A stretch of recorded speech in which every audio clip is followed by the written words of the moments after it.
जय श्री राम। आप सभी को हेलो ऑल ऑफ यू, मेरे नए YouTube channel easy of life पे आप सभी का स्वागत है।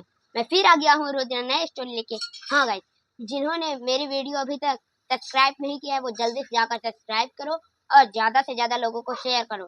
चलिए स्टोरी स्टार्ट करते हैं। अगर आप दूसरे के लिए गड्ढा खोदेंगे ना, उसी गड्ढे में आप खुद गिरेंगे। इसके लिए बोलते हैं ऐसा मत करो। चलिए इसी विषय में एक कहानी है। एक बार की बात है, एक साधु थे। पहली बात आपको ये बता दूं, जो ब्राह्मण रहता है उसका काम क्या रहता है? भिक्षा मांग के खाना। तो जो है एक ब्राह्मण आदमी थे संत, वो जो है एक गांव था, उसी में से 5 घर से लेते थे। कोई देता था, कोई नहीं देता था। तो जो है एक बार वो गए लेने, तो एक औरत थी, उसने उसने जो है उससे वो गए, बोले कि बेटी बेटा कुछ खाने को मिलेगा? तो इन्होंने बोला रुको महात्मा जी, आपको मैं देती। वो गई, बोली कि ये तो रोज रोज पहुंचते रहते हैं, एक काम करती हूँ, इसी में जो है जहर मिला के दे देती हूँ। तो उसने बोला कि रुको संत जी, मैं आपको जो है अभी ताजा ताजा रोटी ले आके देती हूँ। तो वो गई, जो आटा सान रही थी उसी में जहर डाल के सान के सेक के दे दी। तब वो गई जंगल में बीच रास्ते में खाने लगी। तो जिसने पंडित जी को जहर दिया था, उसका पति आ रहा था रात कमा के शहर से। तो जब वो आया, बोला कि संत जी अगर आपको बुरा ना लगे, आपने मैं कमा के आ रहा था, मेरा सब कुछ लूट लिया, 3 दिन से भूखा हूँ, क्या कुछ मैं ये खा लूं आपका रोटी? बोले कि भगवान की यही इच्छा है तो तुम खा लो।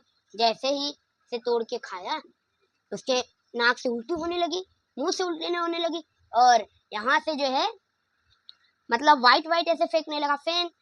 तो जिसने दिया था और संत जी ने उसको आशीर्वाद दिया था, हाँ पुतो फलो उनको आशीर्वाद दिया था।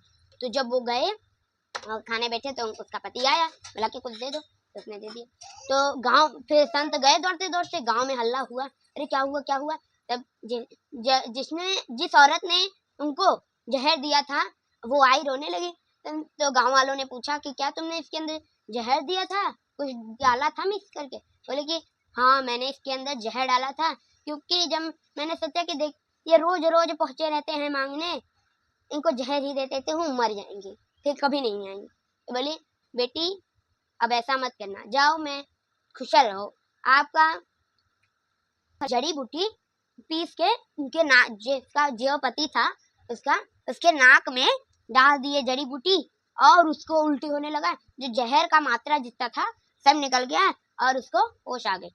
इसके लिए बोलते हैं गाइस, अगर आप दूसरे के लिए गड्ढा खोदेंगे आप उसी गड्ढे में गिरेंगे। आपको जो चीज पसंद नहीं है वो किसी को नहीं देने का। अब जो चीज नहीं खाते वो और किसी को नहीं देने का।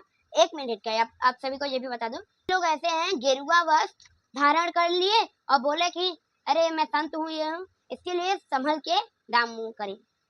गाइस, अगर आपको ये मेरा वीडियो अच्छा लगे लाइक करें, सब्सक्राइब करें, ज्यादा से ज्यादा शेयर करिए। जय श्री राम।